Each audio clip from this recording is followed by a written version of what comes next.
Acne depois de adulta, envelhecimento celular. Pois é, hoje a gente vai falar sobre isso e como a alimentação, suplementação, a nutrição pode influenciar nisso tudo. Para quem não me conhece, eu sou Evelyn, nutricionista funcional e integrativa, e aqui nesse canal a gente fala muito sobre saúde, longevidade, genética, realmente é aquilo que eu dedico o meu trabalho. Você já notou que a sua pele ela muda de acordo com o tipo de alimentação que você faz, com o que você sente, até mesmo como você dorme. Mas primeiro vamos entender o que envelhece a pele. Um dos fatores para o envelhecimento da pele é a inflamação crônica. E vocês já me viram falar várias vezes aqui dessa inflamação crônica, né? Majoritariamente, essa inflamação crônica ela se inicia lá no intestino. Pode ser em vários outros tecidos, mas normalmente o que a gente mais vê é justamente pela disbiose intestinal, pelo leaky gut.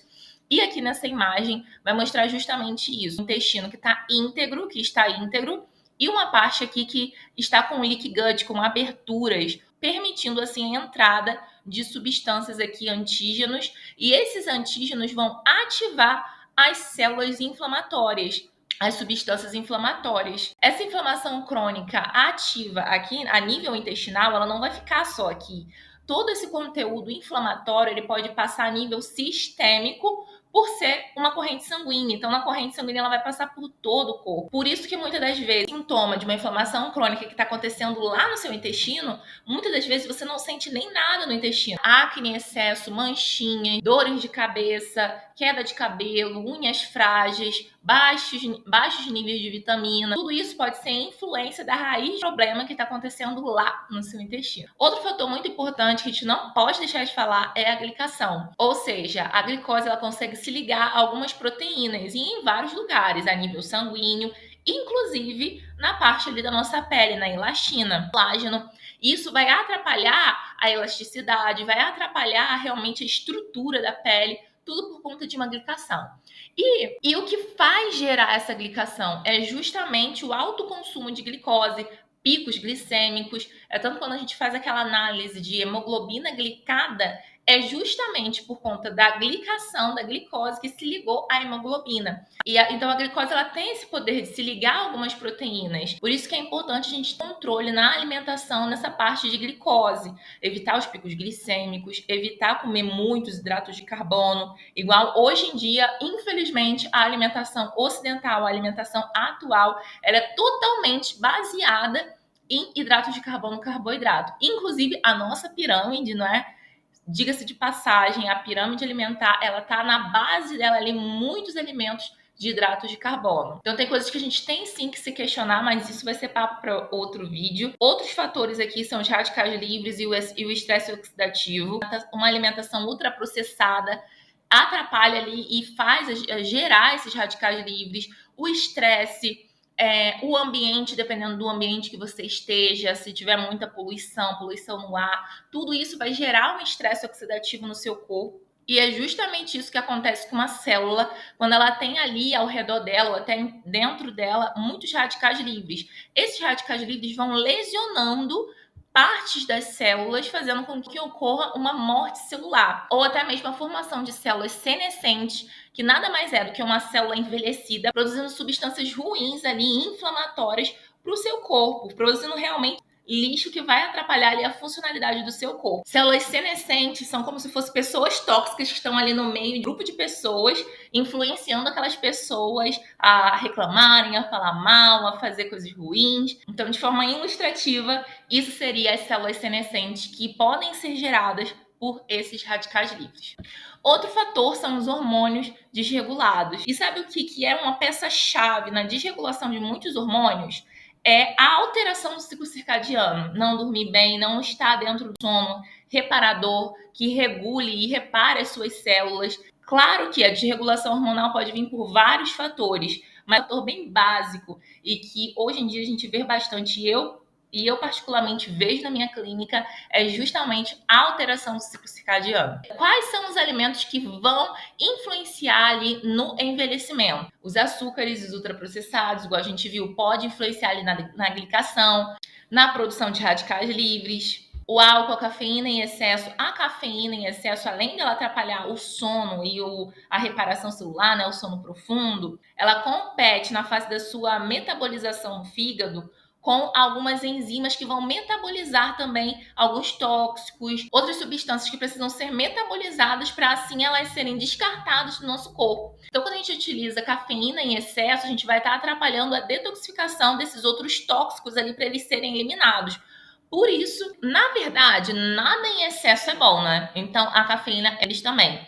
Já o álcool, não existe dose segura para o álcool. A gente tem que ficar de olho, porque bebidas alcoólicas é um tipo de bebida que não tem dose segura. Então, é algo que a gente bebe esporadicamente e em doses controladas. Se você quer ter saúde, quer ter uma pele bonita, evitar o envelhecimento precoce, controla esse álcool aí, minha filha. Assim como os óleos vegetais refinados. Então, os óleos vegetais não estão só lá na batata frita ou em algo frito que você vai comer, não. Tá em muitas bolachinhas, em muitos biscoitos, em muitos produtos ultraprocessados. Além da gente ver óleos vegetais como soja, que é o que mais tem, o que mais aparece, a gente vê um óleo que é muito inflamatório, que é o óleo de palma.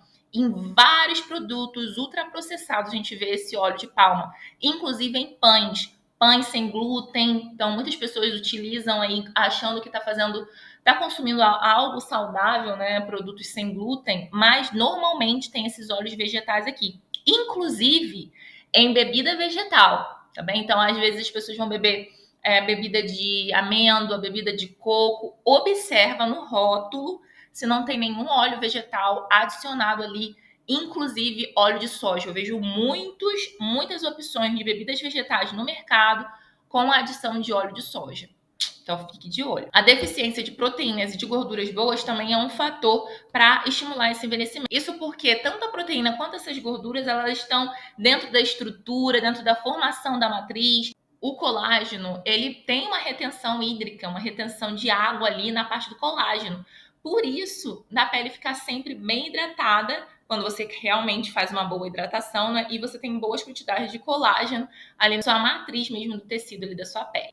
E aí eu quis trazer essa imagem só para também falar para vocês, deixar claro para vocês que existem algumas situações genéticas, alguns polimorfismos genéticos que podem também influenciar em várias questões do nosso corpo, inclusive no envelhecimento celular. Como, por exemplo, pessoas que têm polimorfismos no gene MMP1.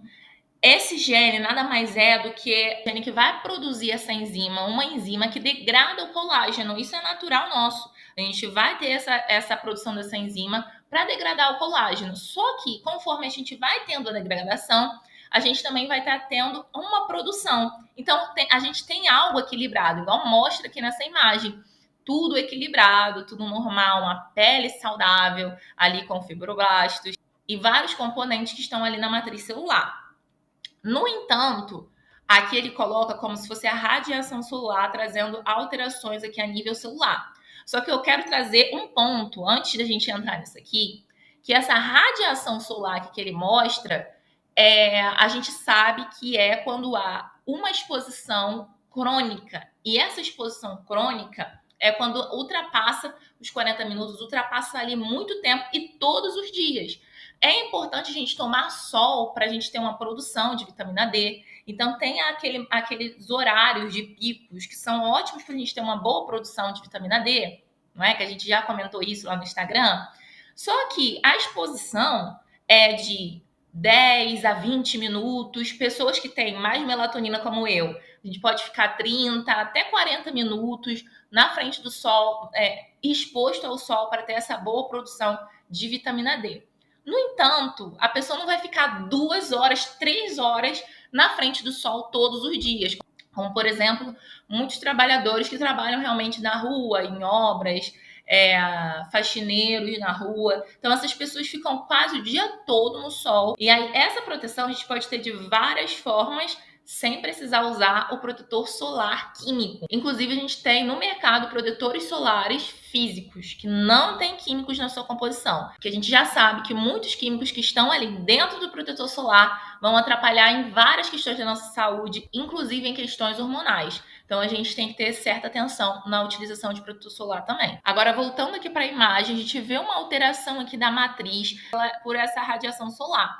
Então, a radiação solar ela vai estimular tanto a degradação do colágeno, como vai reduzir a produção desse colágeno. No entanto, em pessoas que têm esse polimorfismo, ela também vai ter essa ativação dessa enzima, uma alta produção dessa enzima, e uma desregulação ali com um desequilíbrio na destruição de colágeno e produção de colágeno, tendo em maior quantidade, em maior nível, a destruição do colágeno, por isso do envelhecimento precoce, envelhecimento rápido em pessoas que têm esse tipo de polimorfismo. E, então, como evitar a expressão alta, uma alta expressão desse gene, principalmente nessas pessoas? Existem alguns tipos de suplementos que a gente consegue segurar ali a expressão desse gene, como, por exemplo, a adição de NAC em boas doses, em 1 grama e meio, dá para a gente conseguir segurar ali a expressão desse gene. Outra substância também é a cúrcuma, a curcumina. A gente só precisa observar se dentro do suplemento tem bons níveis de curcuminoide, porque é justamente essa substância que vai fazer a ação no gene que a gente quer. Outros nutrientes que vão ajudar na estrutura na nossa pele é o colágeno, justamente a suplementação de colágeno, suplementação de silício, e a gente consegue encontrar bons níveis de colágeno ali no cabo de ossos, que eu já ensinei a receita para vocês também lá no Instagram. É muito fácil, dá para vocês fazerem em grande quantidade. Como a preparação de caldo de ossos demanda algum tempo, então é bom a gente fazer realmente em grande quantidade, separar em potinhos, congelar, e é assim que eu faço. E eu tenho caldo de ossos quase por um mês todo. O chá de cavalinha, ele é fonte de silício, mas é interessante a gente suplementar, tá? Então vale a pena a suplementação de silício. E aí eu quis trazer esse alerta aqui sobre os suplementos, por quê? Porque quando a gente vai ver no mercado suplementação, principalmente suplementação para beleza, né, com um argumento de beleza, a gente vê muitos suplementos e suplementos que nem vale a pena, e pior, com substâncias ruins e químicos ruins que vão atrapalhar a saúde. Então, ao invés de trazer benefícios, vai atrapalhar. Como, por exemplo, o colágeno. O colágeno hidrolisado, ele precisa estar em 10 gramas. Então, não vale a pena esse colágeno em comprimido. A não ser que esse colágeno seja do tipo 2, para ajudar nas articulações, mas aí já é outra questão. Ou então, seja colágeno verisol, que a gente pode ter em menor quantidade, em 3 gramas, seria mais interessante. Agora, colágeno hidrolisado, para a gente ter benefícios ali do colágeno hidrolisado, é necessário ter umas 10 gramas. Então, isso tem que ser em pó, não dá para ser em comprimido. Outro ponto aqui que eu preciso trazer um alerta para vocês é que em alguns suplementos e até em alguns alimentos, a gente vê algumas substâncias químicas, aditivos químicos, que são aceitos pela legislação. Então, em dosagens seguras, que a legislação nos garante segurança ali naquela dosagem. No entanto, o que ela não garante, e é o que quase ninguém fala, e é o que eu trago alerta para vocês, é que essa dosagem que ele fala que é seguro ali, para aquela dosagem. Ele não garante a segurança com a sinergia com outros químicos. Aí você pode adicionar um outro químico de um outro suplemento, ou de uma bolacha que você está comendo, ou de refrigerante, um adoçante ali do refrigerante. Quando você vê, você tem vários químicos adicionados da sua alimentação, fora de químicos adicionados em produtos estéticos, em creme, em maquiagem. Então, o que essas legislações elas não conseguem me garantir é justamente a sinergia desses outros químicos no seu corpo. Isso tudo, gente, com toda certeza, vai trazer uma sobrecarga para o seu processo de detoxificação. E essa sobrecarga vai trazer vários malefícios, que podem ser agudos ou crônicos. Então, se a gente puder evitar, é melhor ainda. Então, observe esses seus suplementos que você está tomando, que eles sejam seguros. Os nutrientes antioxidantes, eles são essenciais, principalmente aqui o ômega 3, porque o ômega 3 ele é um tipo de gordura poliinsaturada, que vai permitir que as nossas células elas estejam maleáveis, não estejam rígidas. Uma célula com boas dosagens de ômega 3, de gorduras poliinsaturadas ali na sua membrana, ela não vai gerar substâncias pró-inflamatórias de forma exacerbada, mas ela vai estar controlada. Então, por isso da importância da gente ter ali um ômega 3. E a gente pode suplementar, mas a gente também tem na suplementação majoritariamente em alimentos de origem animal, mais precisamente os peixes, principalmente ali o salmão, sardinha, atum, cavala. Então, essa aqui é uma tabela com a dosagem de ômega 3 de acordo com a quantidade ali desse alimento. Lembrando que o tipo de ômega 3 ele varia se é de origem animal ou origem vegetal. A gente tem ali dosagens de EPA e DHA, sendo o EPA tendo maior quantidade de origem animal e o DHA em origem vegetal. Outros antioxidantes tem a vitamina C, a vitamina E, muitas vitaminas ali lipossolúveis são antioxidantes também, ajudam na saúde da pele, na saúde celular. Estando presente no resveratrol, mas aí o resveratrol não lá do vinho, resveratrol da uva ou da suplementação, se você quiser adicionar polifenóis, do cacau, do matcha. E aí o matcha ele é até mais interessante do que o chá verde, porque o matcha é uma erva mais fresca. O chá verde ele é feito de uma erva mais antiga, que passa mais tempo ali na plantação, tendo um grau maior de flúor. O matcha já tem uma menor concentração. A coenzima Q10, o NAC, igual a gente já falou aqui do NAC, o sulforafano também é interessante, vitamina D e zinco. A vitamina D e o zinco, eles são, assim, básicos dos básicos. Até porque se uma pessoa quer fazer algum procedimento estético, pelo amor de Deus, você não pode estar com deficiência em nenhuma vitamina, principalmente na vitamina D, senão não vai valer a pena. E o zinco a gente precisa estar com ele em boas dosagens, principalmente pessoas que têm ali o DHT alto, que o DHT ele é totalmente influenciador ali na queda de cabelo, no aparecimento de acne. Então, muitas pessoas que têm esse tipo de sintomas podem ter o DHT alto. E algo que ajuda ali na redução desse DHT é justamente a suplementação de zinco. Então, é necessário você fazer a avaliação do seu DHT, é interessante você estar em acompanhamento nutricional com seu nutricionista, para ele avaliar isso com você e te ajudar também, para você não ficar perdido sem saber o que fazer. Então, na minha avaliação nutricional, eu faço essa avaliação do DHT, do zinco, para a gente ajustar isso aqui na sua suplementação, na sua alimentação. Não é só isso, mas é só para você ter uma noção aqui do quanto o zinco é importante. Vitamina A dentro de alguns alimentos. Eu coloquei esses alimentos aqui, mas tem um alimento que ele é rico em vitamina A, que é o fígado. O fígado é um alimento que ele é rico em vários nutrientes e vitaminas, né? Eu acho que eu me arrisco a falar que ele é um alimento mais rico de todo tipo de alimento que a gente tem por aí. Então, ele é rico também em vitamina A, dá pra gente adicionar na nossa alimentação. Zinco e selênio, igual a gente já falou aqui, o selênio é ótimo, um ótimo antioxidante aí para a saúde da tireoide também. O ferro é a vitamina C. O ferro, ele é super necessário para a oxigenação. Por quê? Porque ele está dentro da hemoglobina. E é justamente essa hemoglobina que vai levar o oxigênio para todo o nosso corpo. É importante a gente ter uma boa quantidade desse oxigênio no nosso corpo para a gente conseguir levar esse oxigênio para todos os nossos tecidos, inclusive para a nossa pele. O ácido hialurônico para a gente adicionar na alimentação ou suplementação. E aqui eu trago para vocês alguns hábitos anti-idade. Eu não gosto muito desse termo anti-envelhecimento, anti-idade, porque a gente quer ter uma idade avançada, né? A gente quer viver bastante.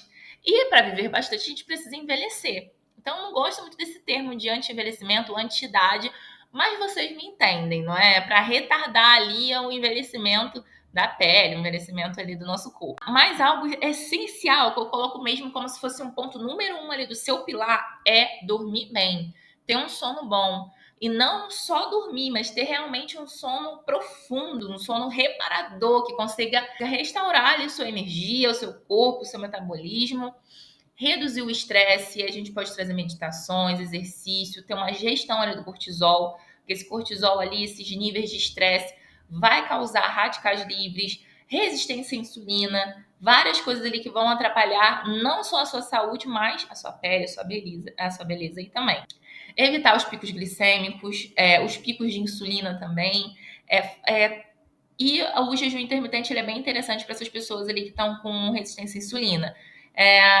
Fazer de forma gradativa, não é de uma hora para a noite. E no meu acompanhamento eu guio o meu paciente a fazer esse jejum intermitente e aumentando de acordo com a sua evolução, tendo ali uma boa evolução, porque não basta só fazer o jejum, é importante você ter uma boa alimentação, ter bons níveis de vitaminas, tudo isso para beneficiar a sua prática de jejum. Alguns chás também, chás antioxidantes, vão trazer ali polifenóis, vão trazer substâncias que vão ajudar nesses radicais livres, na redução desses radicais livres. E agora vamos entrar numa pauta sobre a saúde da pele. A gente saiu do envelhecimento, não é? Dos fatores ali para o envelhecimento, e a gente vai entrar aqui na saúde da pele. Majoritariamente vamos falar aqui sobre acne.